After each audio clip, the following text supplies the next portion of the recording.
Safety reminder sa mga naka-automatic, huwag kayong bababa ng sasakyan na nasa neutral ang inyong shifter. Siguraduhin ninyo na nasa park yan.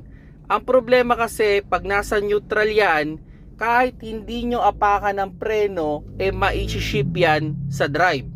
Paano kung may mga tao na nasa loob ng sasakyan na accidentally madunggol nila to o hawakan nila to? So may possibility mailagay natin sa drive yan. Kahit pasabihin pa nating naka-handbrake tayo, paano kung yung handbrake natin maluwag na yung kapit? So pwede pa rin umandar yung ating sasakyan. O like ganito, for example, hindi ako nakaapak sa preno, mailalagay ko yan sa drive.